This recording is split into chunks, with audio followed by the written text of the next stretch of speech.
¿Ah? Con mucho sueño, bueno, sí. La verdad que los lunes siempre cuestan un montón.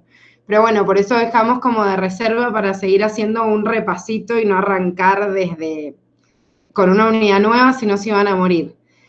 Escúchenme, antes de arrancar, así nos ordenamos y no se pierden en esta semana. Vieron que con Dani llegaron, por lo menos yo tengo anotado acá, que llegaron a corregir hasta el punto 8 del TP evaluatorio, ¿verdad? ¿Estamos en lo correcto?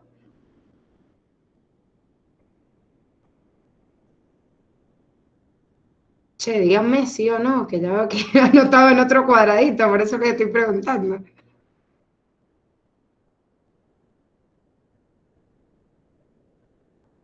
Sí, no, tal vez.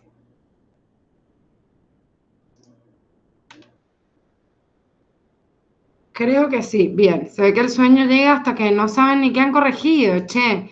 Bueno, yo tengo anotado, como les digo, que han corregido hasta el punto 8, así que vamos a comenzar del 9 del TP evaluatorio, sobre todo porque las últimas son unos problemitas para que podamos ver y resolver a ver si hay alguna duda.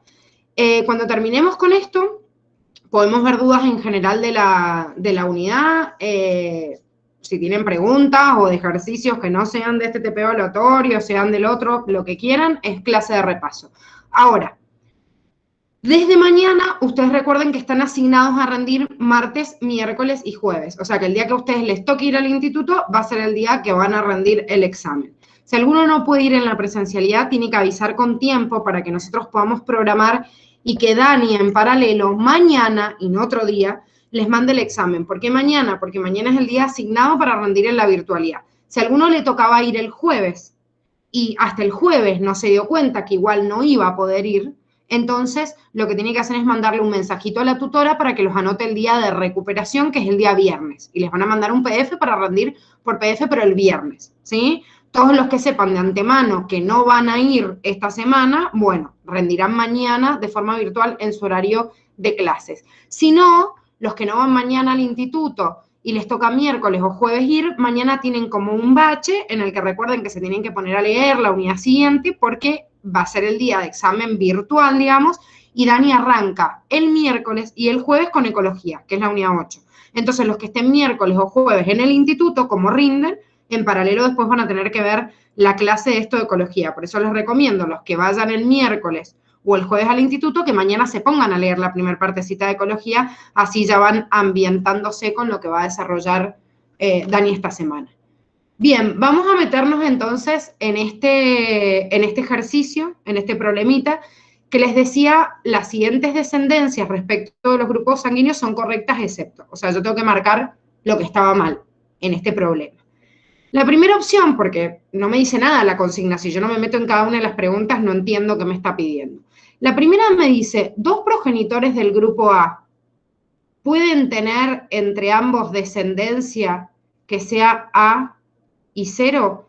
Como me está hablando de grupos sanguíneos y de fenotipo, yo sé que este individuo, lo único que le conozco es el A, pero la verdad es que yo no sé si lo otro que tienen acá es un 0 o es también una A, ¿sí? O sea, por ejemplo, yo veo la A, pero no sé si el otro alelo es una A o un 0. ¿Eso qué quiere decir? Que como no sé el genotipo, sí puede ser que de acuerdo al fenotipo de una persona que sea A y otra A, puedan tener hijos que sean A y 0, ¿sí? O sea que esta es correcta. Lo mismo me pasa con los individuos que son B. Me está diciendo si estos individuos pueden tener hijos B y 0. Y también, como yo no conozco, de acuerdo al fenotipo, el genotipo de estos individuos, si bien lo que yo veo es la B, puede ser que en el otro alelo tengan también una B o tengan un 0, ¿sí? Cualquiera de los dos progenitores. Eso quiere decir que en la cruza de estos voy a encontrar también individuos que sean o B o 0. Pero la tercera me dice que un individuo AB y uno B podrían tener descendencia A, B y 0. ¿Por qué esta es la que está mal? Porque ya están viendo que está señalizada esta. ¿Qué es lo que está mal de esta opción?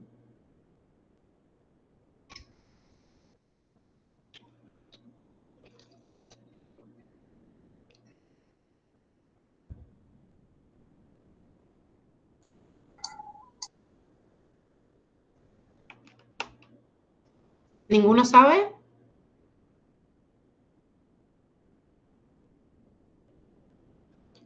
A ver, el genotipo probable de una persona con grupo AB no es una probabilidad sino una certeza, porque acá hay un fenómeno de codominancia. La persona que es AB. O sea, los dos alelos son A y B que se están manifestando simultáneamente. No es lo mismo la persona que es B, que puede tener en el otro alelo un AB o un 0. Sin embargo, como el 0 es un grupo recesivo, quiere decir que para que un hijo de esta pareja sea 0, debería heredar un O de cada progenitor. Y nunca va a poder heredar acá un O o un 0 de una persona que es AB. Por eso esto nunca es probable. No es probable un hijo 0 en una persona que sea AB. Sí es verdad que este A con un B podría darme un hijo AB, pero no 0. ¿Sí? Eso es lo que está mal de esta opción y por eso hace como el excepto y la tengo que marcar. Nunca una persona con grupo AB podría tener un hijo que sea 0. En la última, que justamente está contemplada, la voy a hacer acá abajo, una persona que es AB con otra AB, fíjense que no tiene otro genotipo probable, entonces yo puedo juntar una con una y tener individuos del grupo A o del grupo B, me pasa lo mismo del grupo AB, ¿sí? Nunca tienen un hijo 0. Por eso esa también es correcta. La única que está incorrecta es esta por esto. Nunca hay un homocigota recesivo en un progenitor, por lo menos, no importa el otro, pero por lo menos un progenitor que tenga el fenómeno de codominancia, no existe ningún alelo 0, ¿sí? Entonces, por eso, la única incorrecta en este problema era la C. Bien, vamos a la pregunta 10 del TP, y en la pregunta 10 del TP evaluatorio es una pregunta de alguna manera teórica, porque me estaba diciendo que una persona que tenía como una doble falencia, ay, no sé por qué no se copia, alteración numérica, ¿cuántos cromosomas podría tener si en realidad en simultáneo, no sé si ahí la están, se me está copiando grande, cualquier cosa. ¿La ven o la ven borrosa ahí? Se ve borrosa. Sí, no, es que se me ha achicado, ahí está. Ahora sí. Achicado la pantalla, bien, ahora se ve bien. Bueno, ¿qué pasa con esta persona en realidad que tiene un síndrome, ¿sí? Simultáneamente de Down y de Klinefelter? Si tiene Down y tiene Klinefelter, quiere decir que tiene dos trisomías. Si tendría Down solo, entonces tendría 47 cromosomas, ¿sí? Que podría ser esta opción.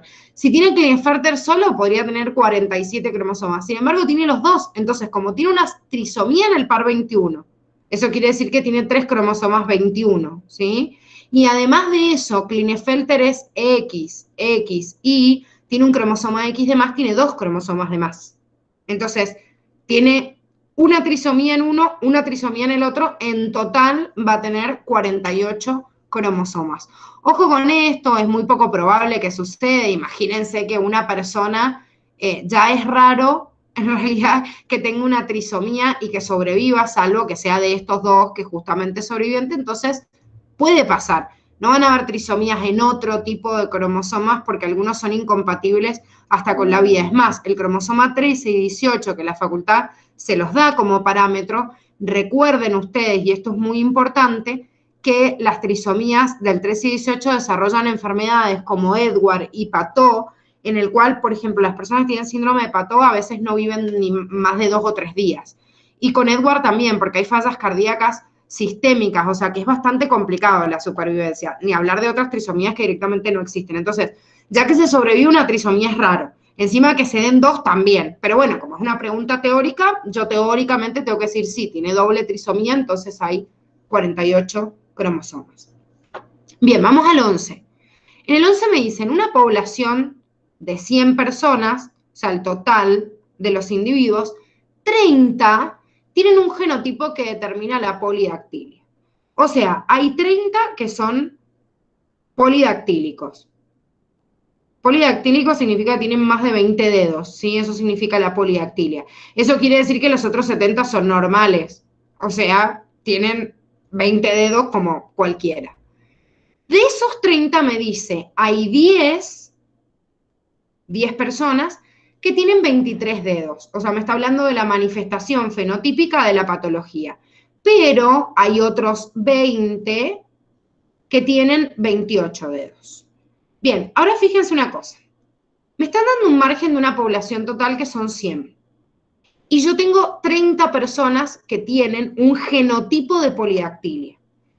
Si de esos 30, los que están expresando el fenotipo de la enfermedad son también 30, porque acá hay 10 más 30, quiere decir que la penetrancia de ese gen es completo. ¿Por qué? Porque si no acá tendría que haber menos. Te tendrían que haber dicho, tengo 30 personas con el genotipo de polidactilia y después cuando me describe me dice cuántos en realidad manifiestan síntomas o manifiestan en su fenotipo la polidactilia, me tendría que haber dicho un número menor a 30. Si me daba un número menor a 30, la penetrancia era incompleta.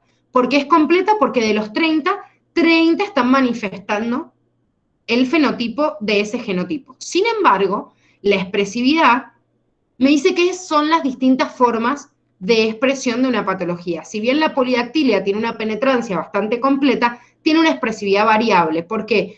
Porque la condición es tener más de 20 dedos, pero hay personas que tienen polidactilia que tienen 21 dedos, otros tienen 22, otros tienen 25, otros 28, y acá me está dando dos rasgos distintos. Entonces, debido a que se expresan de forma distinta, la expresividad es variable. Pero la penetrancia la analizo como completa debido a que todos los que están manifestando el fenotipo son los que tenían el genotipo. ¿Se entiende este punto? Porque no me van a hacer una cruza de penetrancia incompleta, expresividad variable, pero esta situación problemática es una situación que está buena para poder explicárselos y que se entienda cómo se los pueden llegar a preguntar, en una pregunta más práctica y no solo teórica. ¿Se entiende?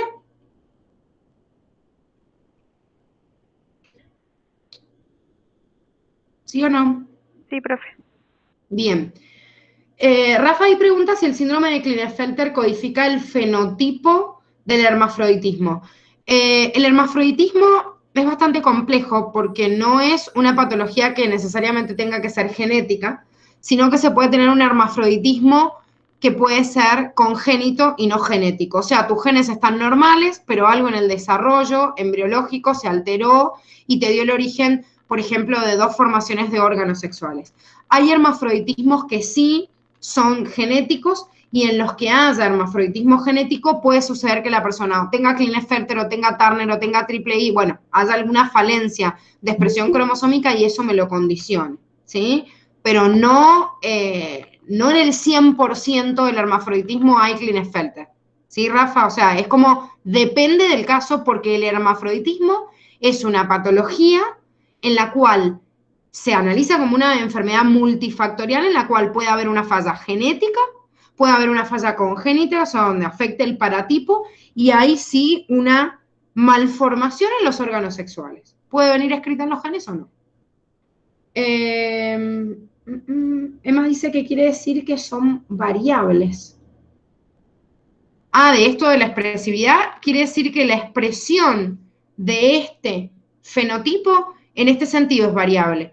No digo, polidactilia tiene, no sé, 23 dedos y todos los que tienen polidactilia tienen 23 dedos. El darme distintas formas de expresión, eso es expresividad variable. El gen dice tiene muchos dedos, pero no me dice cuántos. Entonces hay algunos que tienen 21, otros tienen 23, otros tienen 25, otros tienen 30, entonces eso quiere decir que sea variable, que no hay una misma manifestación. Es como el ejemplo que tienen en el cuadernillo de las manchas del perro del Beagle. El Beagle tiene un gen que me dice está manchado, pero ¿qué grado de expresión de las manchas? O sea, si tiene muchas manchas, pocas manchas, se ve más negro, más marrón, más blanco, eso es expresividad variable. ¿Se entiende? Profe,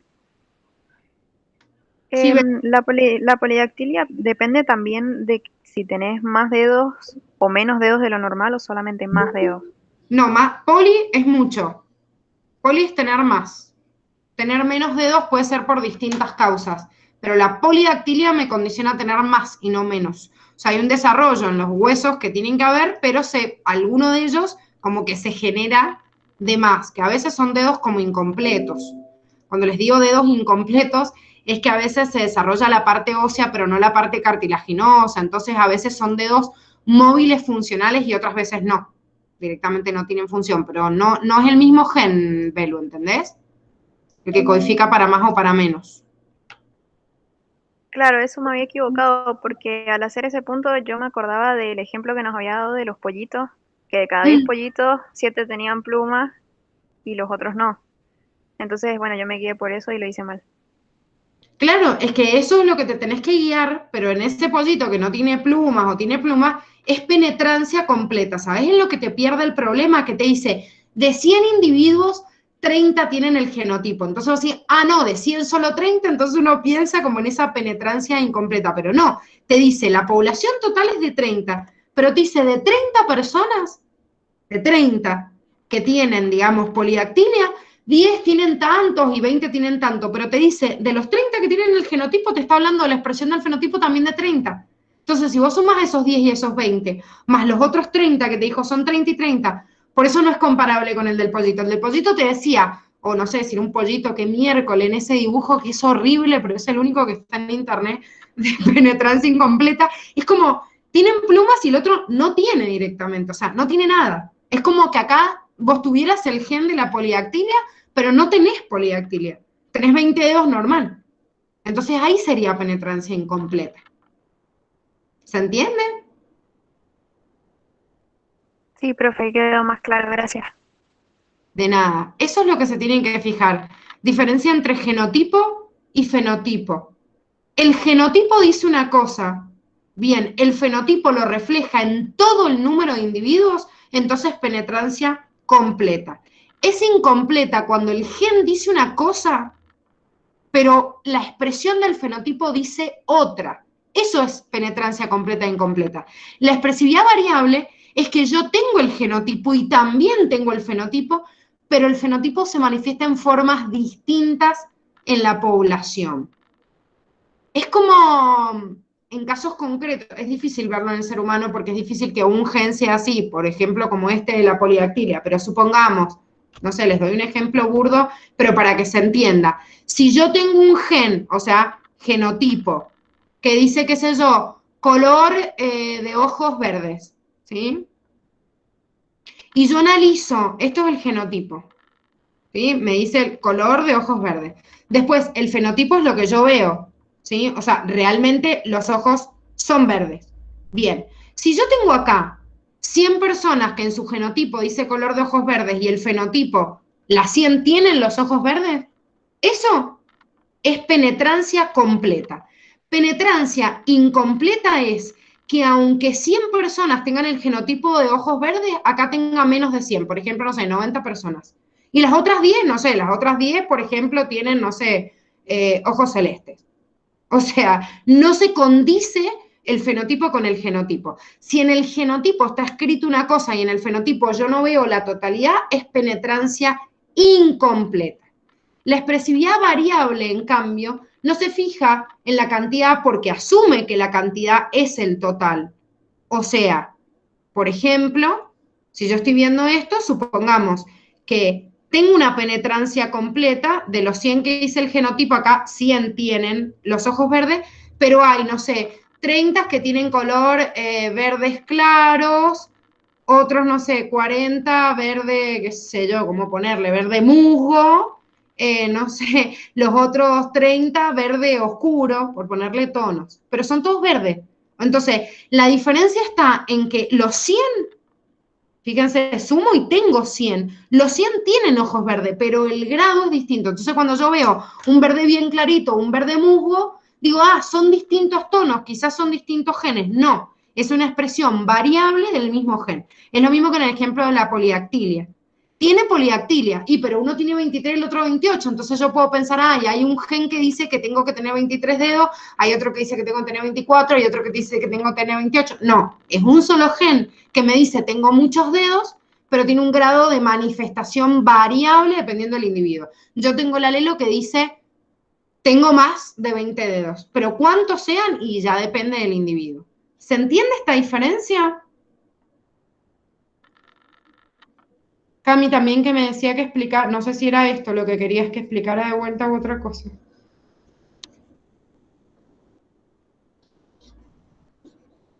¿Sí? Bien, perfecto. Vamos entonces ahora a la pregunta 12. En la pregunta 12 me dice, en el estado homocigota, un alelo específico de un gen en ratas causa anormalidades del cartílago de todo el cuerpo, o sea, se desarrolla su componente cartilaginoso en todo el cuerpo de forma mal. Ya vamos a ver esto en realidad, qué influencias tiene en la motilidad, porque vamos a ver ejemplos en ser humano. Pero bueno, tienen problemas cartilaginosos. Además de eso, tienen patologías cardíacas. Tiene lentitud en el crecimiento y chau, muere. ¿Sí? O sea, en segunda, digamos, después de todos esos factores que terminan afectando órganos vitales, muere. Entonces, si yo digo que en un estado de homocigosis, un alelo, ¿sí? Un alelo forma parte de un solo gen, es una forma de expresión de un gen. Si un gen está yendo a muchas características, ¿por qué muchas características ahí? Porque me está dando un ejemplo acá, anormalidades en el cartílago, ¿sí? Anormalidades en el crecimiento del corazón, lentitud en el desarrollo, ¿sí? O sea, tiene bajo desarrollo. Puede causar en consecuencia la muerte. Fíjense que son distintas características. Cuando un gen va hacia muchas características, dijimos que eso era un fenómeno de pleiotropía. Un gen, muchas características. La herencia poligénica, ¿qué es? Al revés. Muchos genes para una característica. Al revés, ¿sí? Muchos genes, una característica, herencia poligénica. Un gen, muchas características, pleiotropía. ¿Me van a hacer una cruza de pleiotropía? Y no, chicos, porque es una pregunta teórica. O sea, ¿qué me van a hacer cruzar? Como el ejemplo de la gallina que tenía las plumas rizadas y eso afectaba un montón de características. ¿Pero qué me van a hacer cruzar? Es ridículo que me hagan cruzar algo, porque digo, malísimo, si es obvio que que tiene un alelo mutado va a ser una herencia mendeliana simple, no me van a hacer una herencia mendeliana simple, tienen como problemas más interesantes que ponernos. Entonces, generalmente se los van a preguntar como una pregunta justamente teórica. Bien, vamos al 13. En el 13 me dice los diferentes tipos de crestas de gallina están determinados por dos genes diferentes, cuyos alelos son R, bueno, les da todos los alelos. Esto es un ejemplo que tienen que conocer y encima es como bastante, les ayuda bastante el problema diciéndoles esto porque podría no habérselos dicho. Y les dice, indique el genotipo posible del gallo con cresta en nuez. El individuo con cresta en nuez tenía que tener un dominante de cada par, porque esto es un ejemplo de aparición de fenotipos nuevos, en donde dos genes están yendo hacia una característica. Es un fenómeno de aparición de fenotipos nuevos y de herencia poligénica, como estábamos viendo recién, porque la herencia poligénica son muchos genes, una característica. ¿Qué es muchos?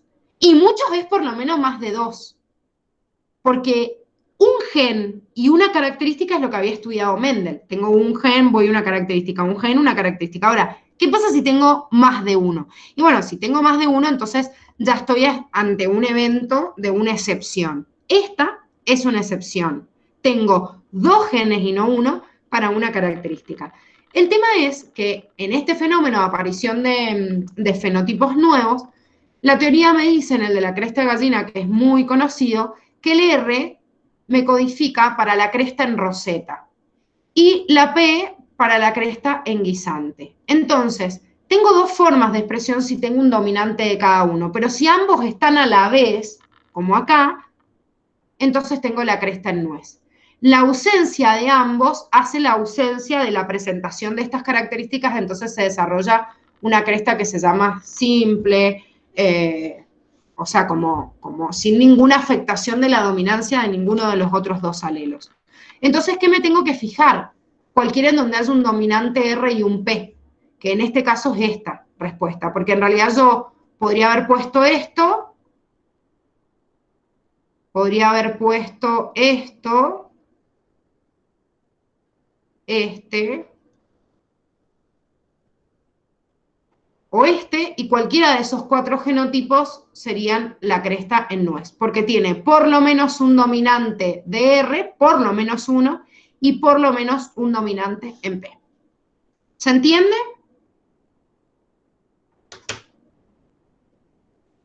Sí, profe. ¿Sí? Bien.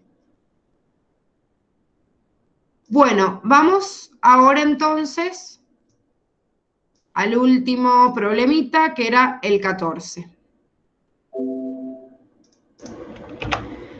En el problema 14 me dice, la sordomudez congénita es una enfermedad hereditaria determinada por genes complementarios. Pablo y María son heterocigotas para ambos genes. ¿Qué probabilidad tienen de tener un hijo afectado? Bien, ¿la sordomudez congénita es un ejemplo de qué? ¿De qué tipo de herencia?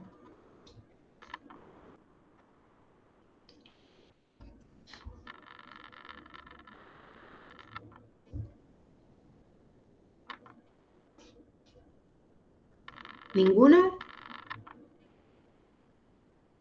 O sea, ¿qué tipo de excepción yo tengo que tener en cuenta acá? Porque se los está diciendo ahí la teoría, que son genes complementarios. ¿Qué significaba que eran genes complementarios?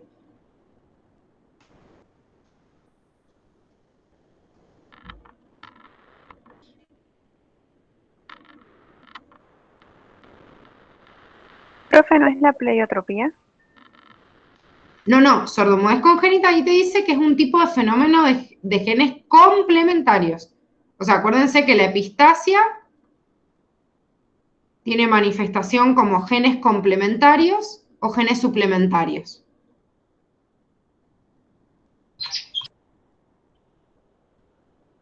¿Cuál era la diferencia de genes complementarios y suplementarios? Que en los genes complementarios A modifica la expresión de B y B modifica la expresión de A. En cambio, en los genes suplementarios A modifica a B, pero B no modifica a A porque A es independiente. En este caso, el fenómeno de sordomudez congénita, como les está diciendo el problema, es un fenómeno de genes complementarios, donde necesito una A dominante y un B dominante de cada uno para que la manifestación de este individuo sea normal. Necesito una A mayúscula y una B mayúscula. ¿Por qué la sordomudez congénita se hereda de esa forma? Porque la audición normal en una persona depende de 2 genes. Uno, que es la normalidad del conducto auditivo, y la otra, que es la normalidad de la recepción de la onda sonora por el nervio auditivo. Cualquiera de las 2 cosas que falle, no me importa si la otra está bien. O sea, a mí no me importa si mi nervio auditivo está normal, pero todo el tubo del conducto auditivo externo está todo atrofiado y taponeado. Si yo me tapo el oído, no tengo ninguna lesión en el nervio y sin embargo no escucho nada, porque hay un bloqueo en la onda sonora. Y si el oído está normal externamente y tiene la onda que llega, pero tengo una afectación del nervio auditivo, igual no escucho bien. Entonces, al fin y al cabo necesito la normalidad de ambos en simultáneo para que se manifieste. ¿Eso qué quiere decir? Que cualquier individuo que tenga un recesivo en A, no me importa en B que tenga, pero tenga un recesivo en A, o no me importa lo que tenga en este, pero tenga recesivo en B, estas personas son sordomudas. Esto pasa en los genes complementarios. En cambio, si tengo por lo menos un dominante de A y un dominante de B, esa persona escucha normal. ¿Cuál es la situación de esto? O sea, el ejemplo que les da Curtis de las florcitas boca de dragón que tienen la flor blanca o púrpura, que les dice, para que la flor sea púrpura tengo que tener un dominante de C y un dominante de P. Si tengo dominante de P o tengo dominante de C, pero del otro es recesivo, entonces la flor es blanca. O sea, no puede manifestar el color si no tiene un dominante de ambos. Entonces, me dice que María y Pablo son heterocigotas para ambos genes. Quiere decir que si son heterocigotas para ambos genes, este es el genotipo de Pablo y este también es el genotipo de María. Eso quiere decir que como cualquier cruzada híbrida, yo voy a cruzar la primera con la tercera, la primera con la cuarta, digo para formar las gametas. Segunda con la tercera y segunda con la cuarta. Estos son los 4 tipos de gametas que puede producir Pablo y por ende María puede producir las mismas porque tiene el mismo genotipo. Si yo hago la tabla o el cuadro de posibilidades de este individuo que tiene justamente esta clasificación o todas las posibilidades, y bueno, me va a quedar un tablero de la misma manera que la cruza mendeliana. ¿Qué pasaba en la cruza mendeliana? ¿Qué proporción yo tenía cuando tenía una cruza dihíbrida? ¿Qué proporción había en el fenotipo de una cruza dihíbrida, chicos?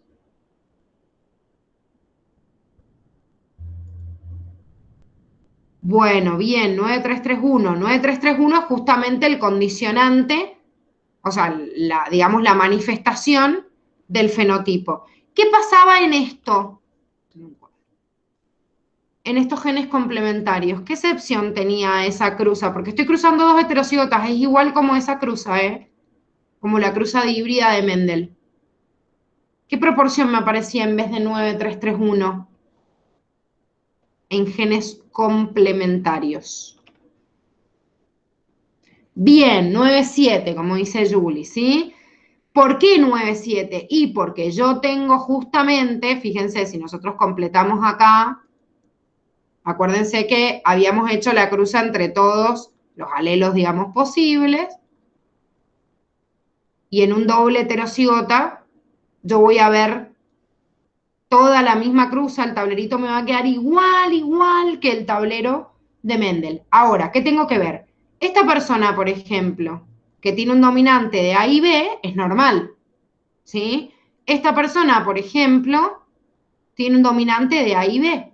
Todas las personas que tengan por lo menos un dominante de cada uno, como estas, o por ejemplo acá también, tengo este individuo que tiene una A y tiene 2B encima. Estos todos en los cuadros o tableros de Punnett me quedan heterocigotas, los 4. Siempre que hagan el cruzamiento. Por eso el tablero de Punnett tiene una regularidad si ustedes lo cruzan, digamos, así como en diagonal.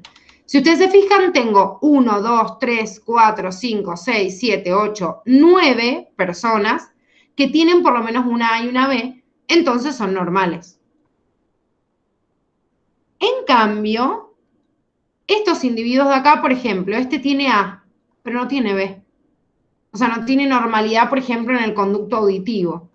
Y acá me pasa lo mismo, no tiene normalidad en el conducto auditivo. Y acá me pasa lo mismo, no tengo normalidad. Acá en la normalidad no es en el otro alelo, o sea, no tienen A y sí tienen B.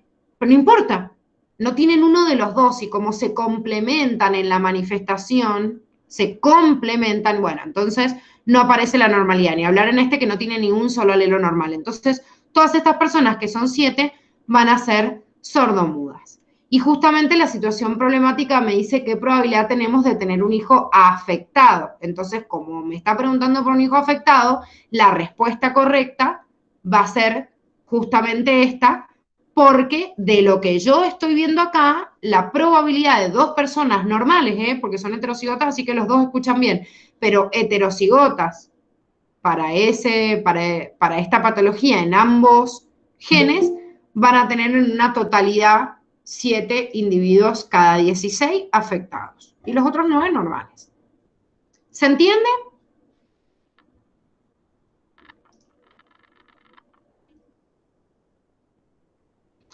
No, no es que siempre sea 9-7, Emma. Es que va a ser 9-7 si en realidad vos tenés la posibilidad de que estés cruzando a 2 dobles heterocigotas. A ver, yo puedo estar haciendo una cruza de un gen complementario, suponete. Sigamos con este mismo ejemplo de sordomudez congénita. Ahí dice Emma que entendió. Si yo cruzo este individuo, supongamos, para todos, no sé, con este, Bueno, este cruzamiento va a ser un cruzamiento distinto, que me va a dar una determinada proporción. Puedo cruzar un individuo totalmente normal, no sé, con otro heterocigota. Bueno, en cada uno de estos, cuando ustedes crucen, les va a dar una relación típica. Si yo cruzo un doble heterocigota para ambos, que es la cruza dihíbrida mendeliana, en genes complementarios me va a dar una relación 9-7. Todas las demás, y no sé, tengo que hacer el tablero de Panel y darme cuenta, como en todos. Siempre cuando les habla de las proporciones fenotípicas, les habla en base a un ejemplo, un modelo, que es el modelo de Mendel, que cruzó 2 líneas puras y después de esas 2 líneas puras cruzó 2 dobles híbridos, digamos, o sea, heterocigota para ambos rasgos. De nada, Emma. ¿Alguna otra duda, chicos? ¿Del práctico o de otra cosa? Bien, bueno, ahí Julie dice un ejemplo de genes suplementarios. Bueno, un ejemplo de genes suplementarios que les toman un montón y que es re importante es el albinismo. Ojo con el albinismo, porque el albinismo también es un ejemplo de pleiotropía, porque el gen que codifica para la melanina, perdón, también condiciona la expresión de otros genes. Entonces es como un gen, muchas características. Sin embargo, cuando hay un par de genes, el gen de la melanina con otro, ya sea el color de piel, o el gen de la melanina con el color de ojos, o el gen de la melanina con el color del pelaje en los mamíferos, es un fenómeno de genes suplementarios. ¿Qué quiere decir esto? Supongamos que A es el gen de la melanina. A condiciona la expresión de B, supongamos, no sé, que B es el color del pelaje de un mamífero. A condiciona a B, pero B no condiciona a A. ¿Qué quiere decir esto? Obviamente, como son 2 genes, hay doble genotipo. Cuando A está presente por lo menos en un solo alelo, porque es dominante, quiere decir hay color. Hay color significa hay melanina, o sea, le digo al gen del color, podés expresar tu color. Si es recesivo, no hay color. Entonces, en B, yo tengo, supongamos, no sé, tono oscuro y claro, supongamos que el B sea el pelo oscuro del pelaje y cuando esté recesivo, esté claro. El fenómeno de genes suplementarios dice que A, si está presente, escucha a B. Si A está en una sola copia, entonces hay color. ¿Qué color? El que dice B. Pero si no hay A, no me importa lo que diga B. Si yo tengo por lo menos una A mayúscula que me dice hay color, si tengo una B, el pelo es oscuro. Si tengo por lo menos una A, pero B dice que es recesivo, entonces el pelo es claro. Si no tengo A, me importa un comino lo que diga B porque no hay color y la persona es albina. O el individuo, el mamífero en este caso, por ejemplo, tiene el pelo blanco, el pelaje blanco. Hay falta de manifestación del color. No me importa lo que diga B. Entonces, si yo tengo este tipo de gen suplementario en una cruza híbrida de Mendel, ¿qué proporción me encontraría? Porque ahora fíjense que tengo 3 fenotipos. Color del pelo claro, oscuro y blanco. ¿Cuál sería la proporción?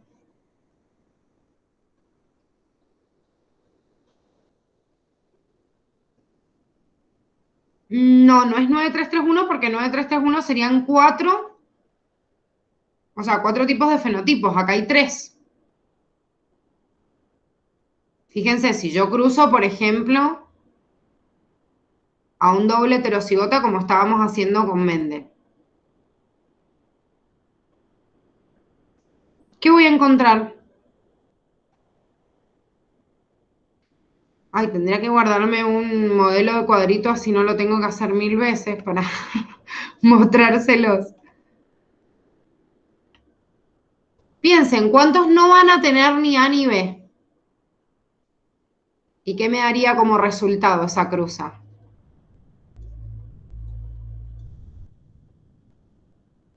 ¿Ninguno se le ocurre?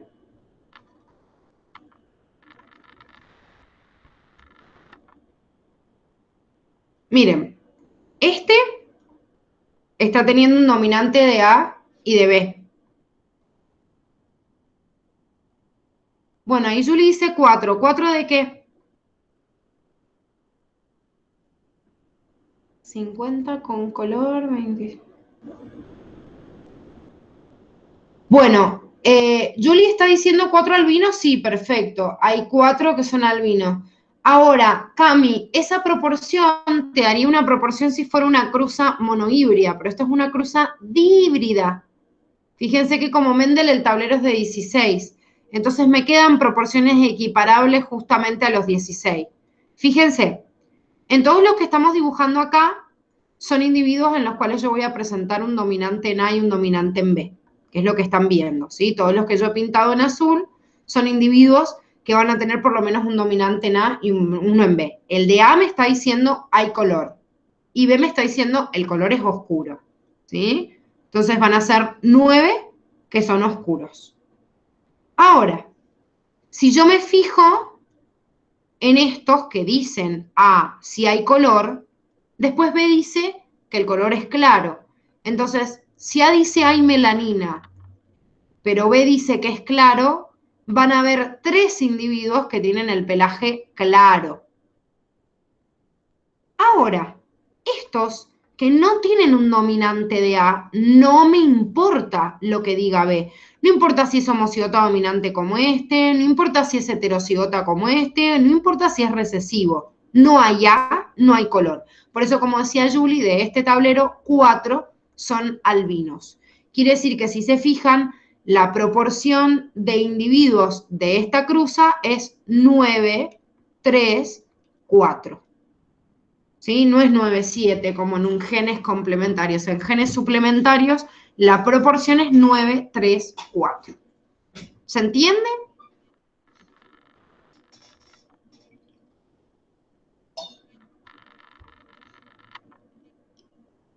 Igual, chicos, obviamente esto es un ejemplo, ¿eh? O sea, depende siempre de esto, del individuo que yo esté partiendo.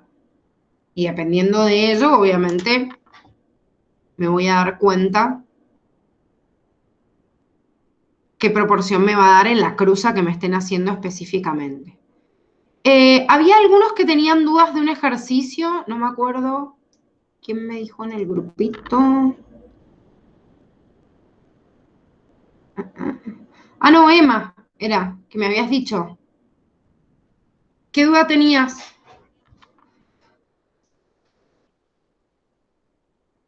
Del TP.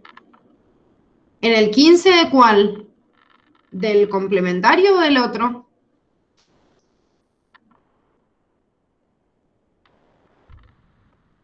Así lo busco. Ah, bien. O sea que la duda que tenía se solventó resolviendo el TP. Bueno, ¿algún otro? ¿Tienes dudas? ¿Preguntas? ¿Consultas? Acuérdense que justamente esta instancia es para esto, para repasar. Si no, les mando otro ejercicio así como modelito para que antes de irnos nos quedemos con otro modelo, pero no quiero que se queden con dudas antes de agregarle cualquier otra cosa, por eso les pregunto a ustedes. El 26, bien, Juli no entendió el 26 del complementario. Bien, vamos a buscar entonces, esperen porque tengo un quilombo de carpetas. Genética, acá. Bien, vamos a buscar el 26.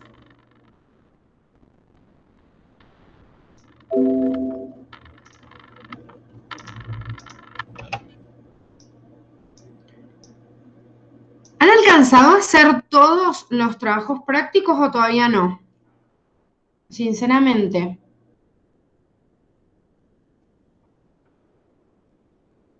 O alguno no ha alcanzado, así me avisa el que no. Bien. Bien, hay algunos que todavía no terminan. Recuerden que yo creo que hay hoy una última instancia de clase de consulta para que puedan... 5, bien. Bueno, traten de terminarlos hoy, no sé a qué hora es la hora de consulta que pactó Agos con la profe Ana, pero aprovechen, digo, para sacarse las dudas. Obviamente igual en el complementario hay un video de cada uno para que lo puedan corroborar, pero es importante que traten de sacarse todas las dudas antes de rendir porque hay una discontinuidad entre esta unidad y las que vienen, entonces para que no nos quedemos así como colgados. Bien, vamos al 26. Me dice, el color de trigo se debe al genotipo R mayúscula, B mayúscula. O sea, que me está hablando de un gen, que es el color del trigo, y me está diciendo que uno de los, o sea, de las manifestaciones, que es el color rojo, se debe a un dominante en ambos alelos. En cambio, el recesivo, o sea, son dos genes, ¿sí? Pero ambos genes me van a codificar para el color. Entonces, si yo tengo dos genes, o sea, un gen 1 que domina, que es el R, y otro que es el B, quiere decir que ya estoy o ante un fenómeno o de genes complementarios o de genes suplementarios o de aparición de fenotipos nuevos. O sea, algo raro me va a decir porque me está hablando de una sola característica y me nombró dos genes. Entonces, ¿qué me está diciendo? Cuando hay un dominante de cada uno, el color del trigo es rojo. Cuando hay recesivo de ambos, es blanco. Ahora, me dice, los genotipos, ausencia de R pero presencia de B, presencia de R pero ausencia de B, es color pardo. Bien, entonces ahora tengo otros genotipos distintos. ¿A qué les suena esto de lo que hemos visto, chicos?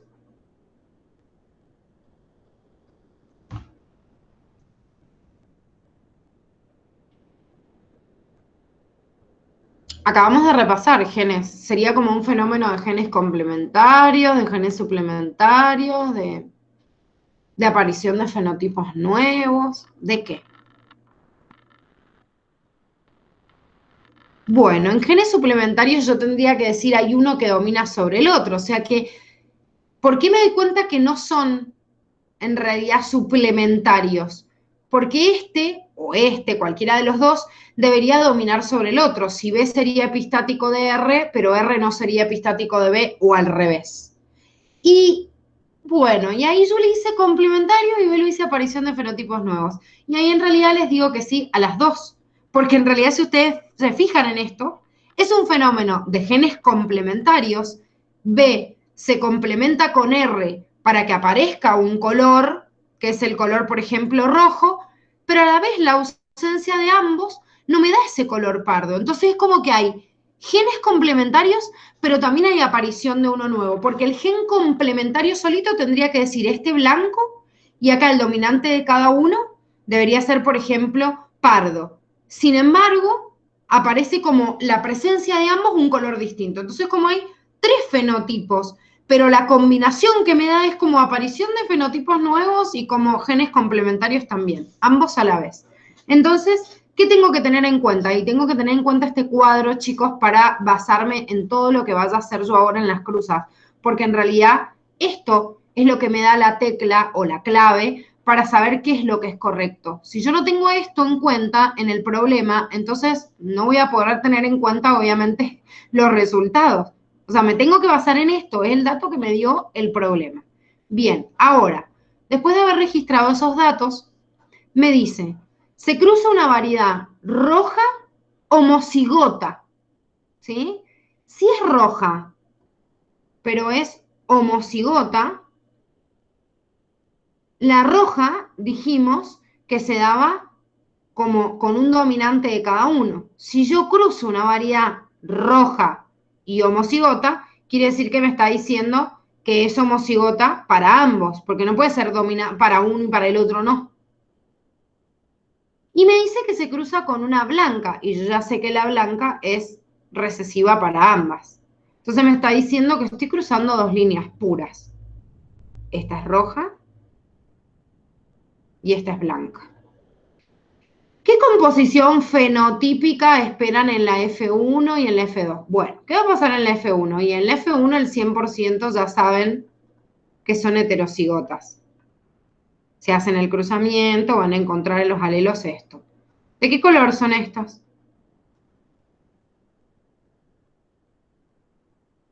Roja. Bien, también es roja, porque tiene un dominante de cada una como esta. Bien, cuando hagan ustedes la cruza de todos y van a obtener la proporción en el tablerito, ¿qué proporción me va a quedar de cada uno? Piensen. Está en la cruza de híbrida de Mendel, que ya hemos hecho 10.000 cuadraditos y son todos iguales si cruzo a dos heterocigotas entre sí. Porque me habla de una F2, obviamente estoy haciendo una autopolinización de esta también de trigo. ¿Sí? ¿Qué proporción voy a tener?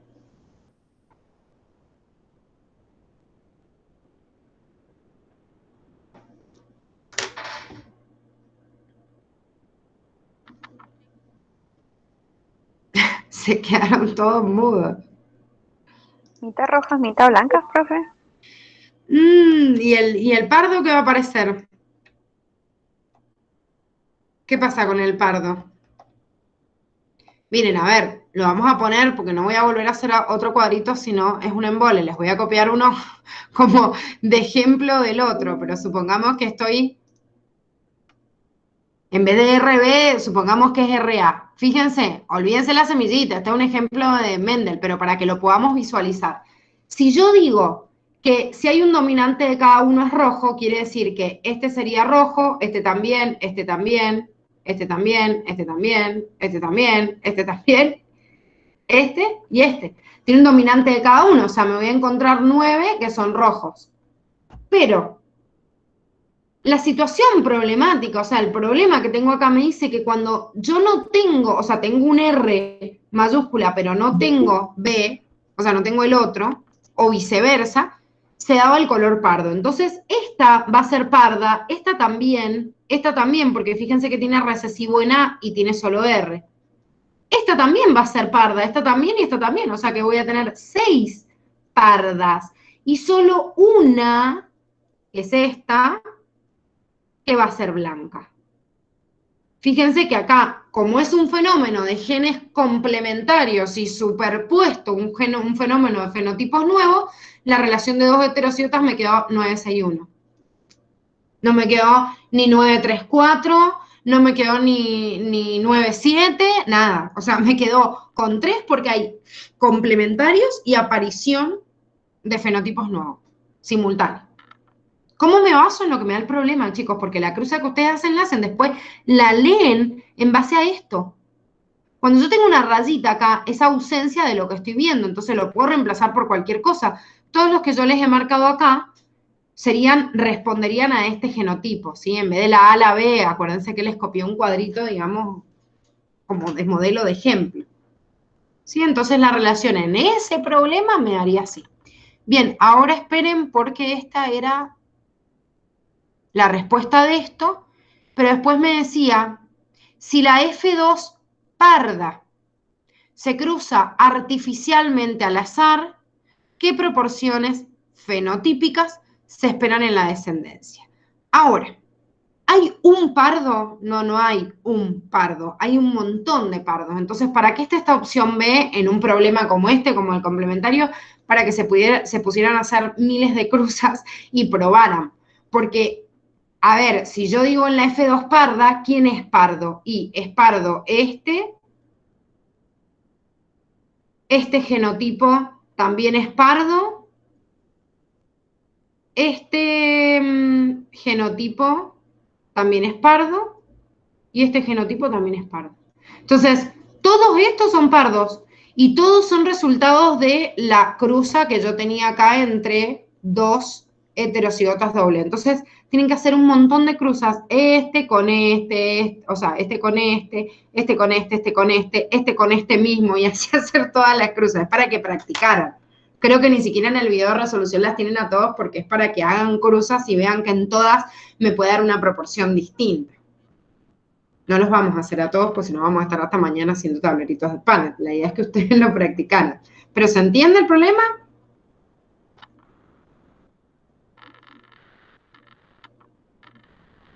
¿Sí? Bien. Bueno, muchachos, como les decía, esta semana, o sea, mañana empieza la instancia de examen. Lógicamente, dependiendo cuándo les toca, es cuando van a rendir. Recuerden que si ya de antemano ustedes ya saben que no van a poder ir a la burbuja presencial, por favor, mándenle un mensajito a Ale, que por eso lo preguntó en el